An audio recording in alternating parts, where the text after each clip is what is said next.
Sarjana Wirata Mahasiswa Yogyakarta, Prodi Manajemen dengan NIM 2021081175. Jadi di sini saya akan mewawancarai salah satu UMKM di Cilacap pada bidang jasa, yaitu di bidang pembudidayaan batik. Jadi di sini sudah ada ownernya. Boleh perkenalan diri dulu, Mbak? Oke, halo semuanya. Perkenalkan, saya Alifa. Saya asli dari Cilacap.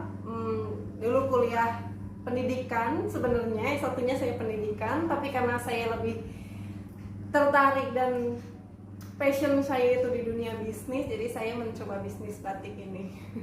Oke, jadi di sini bersama Mbak Alifa ya. Jadi di sini boleh minta waktunya sebentar ya Mbak Alifa buat wawancara? Boleh. Oke, jadi di sini Mbak Alifa ini cukup menarik ya, jadinya dari lulusan pendidikan tapi terjunnya ke bisnis seperti itu. Jadi di sini saya ingin langsung wawancara saja. Sejak kapan Mbak Alifa ini membuka usaha ini? Usahanya itu sebenarnya baru-baru ya, karena ini pas aku lulus sarjana S1, aku ambil S1 bahasa Inggris. Ini kayaknya bingung nih gitu, kayak aku kayak nggak mantep juga buat jadi guru. Akhirnya aku mempelajari bisnis karena sebelumnya saya juga udah pernah terjun juga di bisnis yang lain gitu. Saya pernah marketing bisnis juga. Terus saya belajar lagi, menggali lagi informasi tentang bisnis. Nah, saya udah ketemu nih, oh kayaknya bisnis batik ini perlu banget nih, dan emang hype banget, dan emang kayak bisnis batik itu yang satu-satunya yang bisa mendunia. Iya. Karena emang batik itu diakui di seluruh dunia ya, gitu, di dunia banget. Jadi emang harus banget dibudidayakan. Seperti itu ya teman-teman. Jadi ini usaha batiknya termasuknya masih baru gitu ya? Iya, masih baru. Oke. Dan ini baru mulai kemarin, pas Mei. Oh, Mei. Iya, jadi produksi batch pertama itu aku mulai di April kayaknya, Maret April, terus pas Lebaran kemarin bulan Mei aku baru mulai sedikit pasarin. Jadi kayaknya baru 4 bulan. Baru 4 bulan di sini ya teman-teman. Iya. Jadi Masih baru stress gitu banget. Jadi teman-teman ini udah tahu ya bisnisnya itu di bidang apa gitu ya. Jadinya teman-teman harus simak selanjutnya ya. Oke. Jadi di sini ada estimasi yang diperlukan untuk memulai atau membangun bisnis ini itu apa aja Mbak Alifa? Yang diperlukan banyak banget tentunya. Itu dari ya mulai, teman-teman. yang pertama dari mulai produksi, branding dulu sih sebenarnya. Sebelum Iya. kita mulai bisnis tuh kita branding dulu, terus produksi, belum juga manajemen marketingnya, pasarnya, belum analisis pasarnya juga kita harus lakuin sendiri. Dan kebetulan karena masih starter banget, jadi aku belum merekrut banyak pegawai, kayak baru pegawai di produksi aja, jadi marketing dan lainnya masih aku handle sendiri. Kalau di estimasi kayak apa aja sih yang diperlukan buat bisnis nih, banyak banget, terutama di produksi. Iya. Karena basicnya ini baju jahit, yang pertama pasti ada bahan utama, ada baju, bahannya dari apa, terus batiknya seperti apa, apakah ini batik cap atau batik tulisan gitu kan. Terus ada mesin jahit, label, hang tag, terus buat packing. Ya banyak banget yang diperluin. Oke, estimasi modalnya itu berapa Mbak kira-kira? Kalau modal sih aku masih termasuk usaha mikro yang masih di bawah ya, under 50 juta sih. Sebenarnya masih bisa kejangkau nih sama anak muda. Kalau misalkan kalian punya tabungan, jangan ragu buat mulai bisnis, karena kan kita nggak tahu nih kedepannya bakalan besar atau enggak gitu. Jadi iya. usaha yang digunakan kayak pas-pasan, misalkan sebagai usaha mikro aku yang masih under 50 juta itu kayak ya setimpal sih, mungkin seimbang gitu, modal sama untungnya pasti bakal diperhitungkan dengan baik. Nah, itu teman-teman. Jadi di sini ada gambaran ya buat teman-teman buat usaha pembudidayaan batik. Nggak harus kebaya ya, jadinya kayak baju buat kondangan seperti itu. Jadinya kalian udah ada gambaran, oh jadi masih usaha mikro nih, jadi di under 50 juta, jadi bisa dari tabungan teman-teman gitu ya. Jadi boleh di kasih tahu nggak ke teman-teman kayak biaya untuk bahannya itu habis berapa aja gitu, kira-kira aja gitu. Kalau biaya bahan ya pastinya ini mahal sih, soalnya nih ini masih contoh satu. Nah ini tuh bahannya emang bahan sutra, jadi ini beda dari yang lain. Ini batik viskos, ini tapi batiknya cap ya, bukan batik tulis. Walaupun cap tapi ini bahan sutra. Tahuan kita kalau ulet bulu sutra itu mahal banget kan. Jadi ya bahannya itu ya mungkin sekitar berapa ya? Nyampe 10 atau Aku ini sih belinya langsung borongan gitu. Ya lebih dari 10. lebih dari 10 juta gitu ya guys. Jadi Lebih kalau bahan aji itu lebih, karena emang basicnya aku emang nyetok banyak dulu sih. Batch pertama aku kayak harus nyetok dulu karena aku nggak mau open order, jadi aku ready stock. Jadi siap jual, siap didadangkan. Jadi emang belinya banyak banget gitu. oke, jadi ini langsung nggak open order gitu ya, nggak pre-order. Enggak, Jadi iya. langsung Ready stock ya. ready stock. Oke.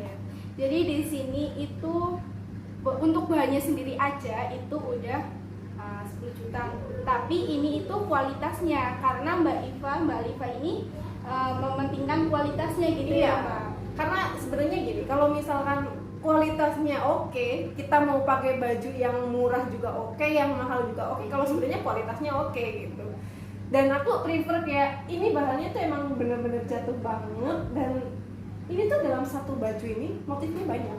Ini ada 4 motif. Nih 1, Motif batiknya 2, gitu ya? Iya.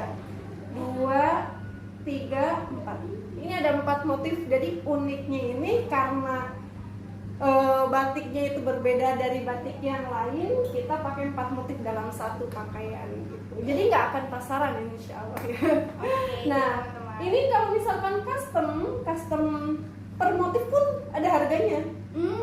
Iya, misalnya ini beda-beda ya, gitu ya? kita custom nih dalam satu kain, jadi kita pengen banyak motifnya, kita bisa 5, 6 atau 7 juga bisa gitu. Dan kita custom. Oke, jadi untuk bahannya sendiri itu 10 jutaan. Oke, untuk ini penjahitnya itu nyewa sendiri atau jahit sendiri atau bagaimana? Ya, Dan ini habisnya unik itu nih. hampir berapa? Ini unik nih. Sebenarnya ini tujuan saya usaha itu salah satunya itu buat apa ya? Kasih tenaga kerja gitu ya, memberikan tenaga kerja kepada keluarga. Soalnya basic keluarga kami itu emang penjahit semua gitu. Jadi buat mengembangkan dan memberikan peluang pekerjaan pada keluarga, jadi aku buat bisnis baju ini. Jadi kan ada kerjaan nih, orang tua, bibi, ponakan dan lainnya bisa menjahit gitu. Kalau biaya yang diperlukan itu kita sistem kayak konveksi sih, aku sistem borongan. Misalkan yang dijahit 50 pieces, nah, itu aku bisa kayak ngasih harganya kira-kira sekitar 50-90 ribu per bajunya. Iya, itu kan karena emang beda-beda ya, ada ini kan, nah ini yang digunakan ini kan brokatnya, ini kan brokatnya diguntingin satu-satu gitu. Sebenarnya kalau konveksi lain itu emang lebih murah sih daripada kita. Kalau kita kan bayar 50 ribu itu termasuk mahal sebenarnya, tapi karena balik lagi yang dijahitnya juga bukan bahan biasa. Iya, karena bahan sutra kan harus hati-hati, harus pelan-pelan, kayak lebih konsentrasi, lebih worry ya. konsentrasi yang cukup tinggi gitu ya. Oke. Oke, untuk biaya itu udah biaya di penjahitnya ya. Jadi di sini sama aja nyewa penjahit gitu ya. Iya, aku nyewa penjahit ada 3 sih. Dan itu udah plus kayak nyetrika buat packing dan lain-lain. Aku belum punya karyawan banyak, baru 3 aja. Jadi untuk gaji karyawannya itu udah termasuk Iya. ini ya, konveksi gitu. Iya, aku ambilnya sistem konveksi, jadi gaji karyawan kan sistem konveksi.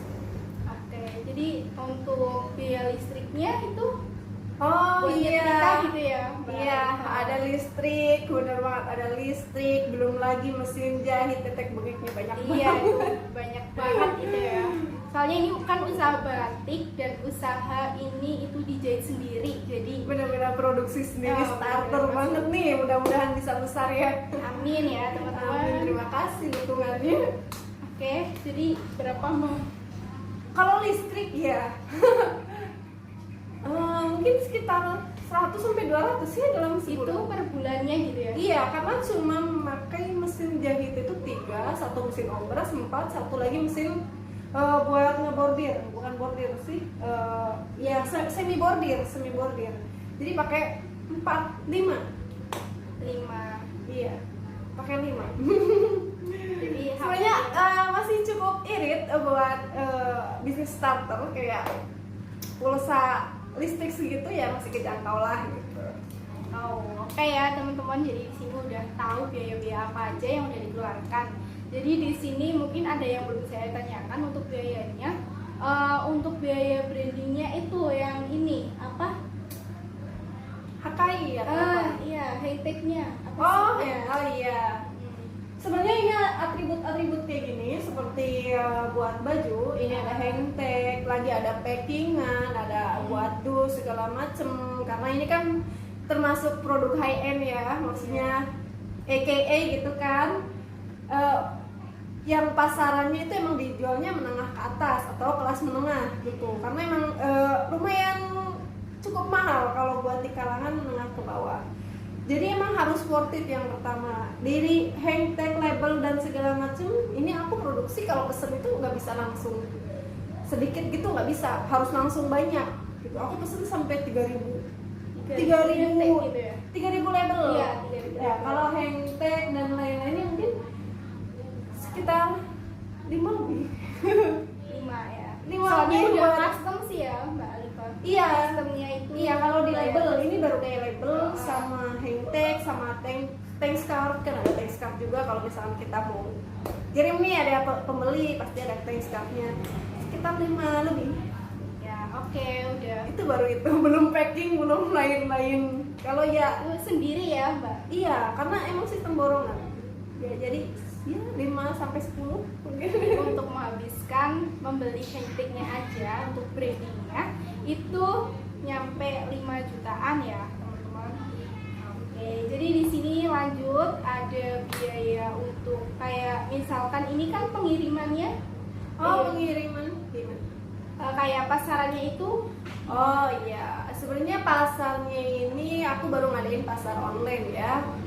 Masih ya digital marketing kan, bisnisnya masih marketplace-nya aku masih di Shopee, terus di TikTok juga ada, di Instagram, di Work gitu. Jadi kalau misalkan di offline-nya pun ada sebenarnya, tapi emang aku pribadi belum membuka toko offline yang benar-benar kayak rukonya gitu atau office-nya langsung belum ada. Ini masih home industry. Oke, nyampe berapa itu Mbak untuk pengepakannya sendiri, terus untuk pengirimannya itu menghabiskan berapa? Kalau pengepakan sama pengiriman jelas beda ya. Kalau pengepakan itu kayak masuknya ke produksi mungkin ya. Ke produksi apa aja sih yang perlu diatur kalau misalkan kita mau ngirim barang. Nah tapi kalau ngirimnya itu aku masih aku masih ke apa namanya ke store kayak JNE atau JNT gitu. Tapi aku masih diskon sih gitu, masih diskon kayak buat follow marketplace online atau mau beli produknya itu tetap ada diskonnya gitu. Diskon di pengiriman gitu ada 9.000 tambah 5.000 jadi 14.000. Sisanya misalkan mbaknya mau beli nih ongkirnya 20.000, lumayan ada potongan 14.000 jadi cuma bayar 6.000 aja gitu. Dan kadang kita juga sering ngadain gratis ongkir di Shopee, di Instagram dan WA juga. Oke, jadi untuk pengirimannya menghabiskan cuma 6.000 ya teman-teman. Iya, Jadi, contohnya ya. jadi juga tergantung dari wilayahnya. Iya, teman-teman benar, juga. benar. Oke, jadi Mbak Alifa ini kira-kira kita ingin, misalkan kita ingin membeli ya dan menemukan produk Alaman Dayong ini itu di mana gitu. Jenis market apa yang digunakan untuk pemasaran dari Mbak Iva ini? Oh, kalau marketnya aku cuma pakai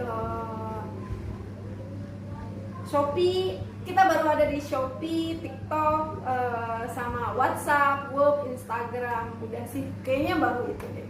Oke, boleh dikasih tahu ke teman-teman itu apa IG-nya, terus nama Shopee-nya apa? Iya. Kalau teman-teman mau belanja nih atau mau ngintip-ngintip nih produk Alamanda Young gitu, kalian bisa cari di semua marketplace atau enggak di web juga ada. Klik aja, pokoknya ketik alamanda.young gitu. Oke, jadi Pasti langsung muncul banyak. soalnya itu masih fresh ya, jadinya teman-teman boleh nih kepoin harganya, terus kayak bahan-bahannya, modelnya, motifnya itu apa aja, warnanya apa aja, itu teman-teman boleh dicari, ditemukan di Shopee, di Instagram, di TikTok dan web atau WA gitu ya. Iya. alamanda.young. Oke, terima kasih untuk waktunya Mbak Iva. Sama-sama. Semoga aja ini bisnis UMKM di pembudidayaan batik ini semakin melejit gitu ya. Amin. Dan balik ini banyak pegawainya. Amin. Terus Mudah-mudahan juga banyak gitu ya. Ini Oke. starter banget sebenarnya, baru 4 bulan, jadi ya masih banyak tahapan-tahapan yang harus dilalui sebagai pebisnis muda gitu. Oke teman-teman, jadi itu kita tips-tipsnya, terus gambaran buat UMKM di bidang jasa ini gitu. Oke, baik teman-teman, terima kasih waktunya Mbak Iva. Sama-sama, terima kasih juga udah mengintip produk kita. Iya, jangan lupa dibeli ya teman-teman. Oke, terima kasih.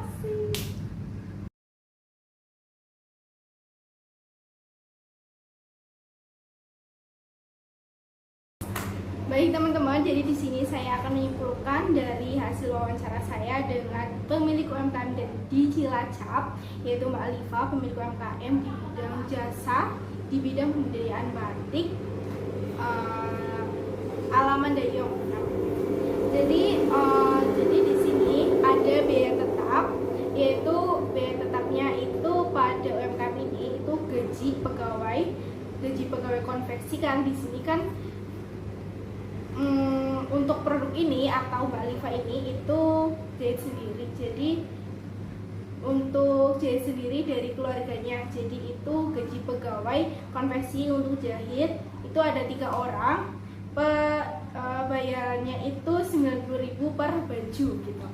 Oke, selanjutnya biaya tetapnya itu ada listrik 100.000 per bulan. Listriknya itu untuk menyetrika dari hasil produksinya atau produknya batik ini. Selanjutnya ada biaya variabel, itu ada pengepakan dan pengirimannya itu dari Shopee, tergantung wilayahnya juga. Biasanya itu ada 14.000, dan juga di Alamanda Young ini sering mengadakan biaya gratis ongkir. Jadi bisa 14.000 itu dipotong jadi 6.000 biaya pengirimannya. Untuk selanjutnya di sini ada biaya langsungnya. Biaya langsung itu termasuk dari bahan baku dari pembuatan batik ini atau bajunya, kebayanya, itu kain atau bahan batik itu sekitar diestimasikan itu 10 juta. Lalu ada handtag-nya buat branding dari Alamanda Young ini itu sekitar diestimasikan 5 juta.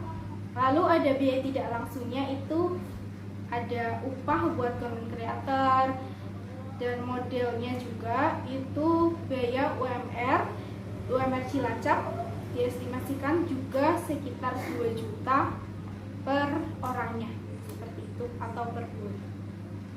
Seperti itu saja dari saya, Aulia Nurafina. Semoga bermanfaat buat teman-teman yang ingin membuka usaha UMKM di bidang jasa, khususnya di pembudidayaan batik. Baik, terima kasih sudah mendengarkan. Mohon maaf apabila terdapat kekurangan dalam video ini. Terima kasih sudah mendengarkan sampai habis. Wassalamualaikum warahmatullahi wabarakatuh. Salam dan bahagia.